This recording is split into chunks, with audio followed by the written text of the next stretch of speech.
بسم الله الرحمن الرحيم. ازيكم؟ النهارده ان شاء الله هنعمل مع بعض الدونات حشوة النوتيلا، عجينة هشة طرية جدا زي ما انتم شايفين. طعمها فعلا كان جميل، ان شاء الله تجربوها وتعجبكم.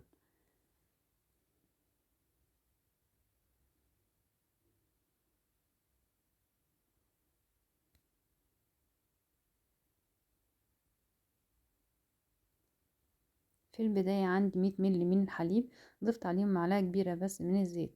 بعد كده ضفت بيضة واحدة وكمان 4 جرام من الخميرة، وهنقلب كل الخليط كويس جدا. عندي هنا كمان 25 جرام من السكر. هقلب لحد ما اتأكد ان حبيبات السكر كلها دابت معايا. بعد كده ضفت حوالي 280 جرام من الدقيق. طبعا الدقيق لازم يكون منخول قبلها، وبعد كده نرجع نستخدمه. عندي هنا انا استخدمت الكمية كلها ورشيت عليهم في الاخر رشة ملح، وهقلب الكمية كده لحد ما العجين بس كل الدقيق عندي يختفي، يعني لمدة من دقيقتين ل3 دقايق.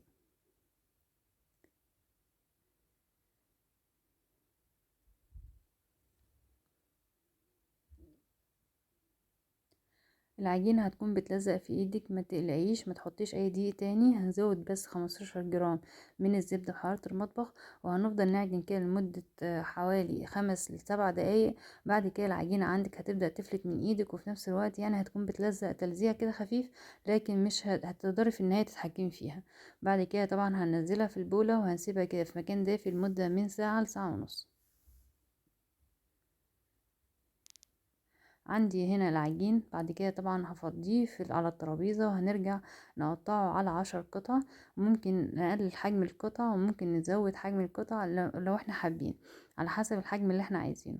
طبعا انا الحجم بتاعي انا في الاول عملتهم على 11 قطعة. بعد كده حسيت ان في عندي كام كورة كده حجمهم صغير، رجعت ظبطت الموضوع وعملتهم بالظبط على 10 قطع. بعد كده طبعا جبت ورقة الزبدة ورجعت رصيتهم بالشكل ده وغطيتهم وسبتهم على جنب لمدة نص ساعة. بعد كده هرجع اضغط عليهم بايدي بالشكل ده ولحد ما اخلص كل الكور اللي عندي. وعندي هنا جبت ازازة مية، حطيت في على البق بتاعها كده، حطيت ورقة مغلف الطعام، ورجعت ضغطت على العجين بتاعي من النص بالشكل ده، عملت حفر صغيرة. وهنرجع نغطيها ونسيبها مرة كمان لمدة 10 دقايق. بعد ال10 دقايق انا عايزة اخد كل قطعة بورقة الزبدة بتاعتها، فطبعا هجيب مقص وهقص كله بالشكل ده.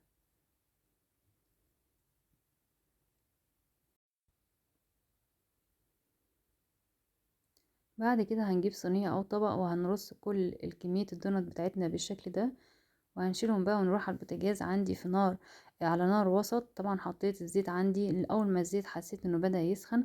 انا مش عايزاه يسخن قوي بحيث ان هو ما ياخدش معايا بسرعه اللون الدهبي. مجرد ما ينزل في الزيت وتيجي تفتحيه من جوه تلاقيه معجن وفي النهايه مش مستوي. بعد ما ننزل كل قطعه بثواني هنشيل ورقه الزبده بالشكل ده، وهنسيبه بقى كده على نار متوسطه لحد ما ياخد اللون الدهبي من الجهتين.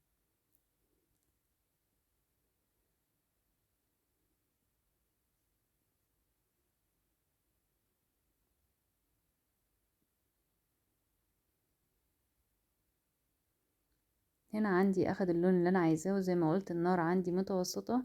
اهم حاجة في النقطة دي تكون النار مش عالية. بعد كده خرجتهم على مصفى ورجعت طبعا حطيت بقية الكمية اللي عندي، ولحد ما خدوا برضو نفس اللون، ورجعت خرجتهم كلهم وسبتهم لما بردوا.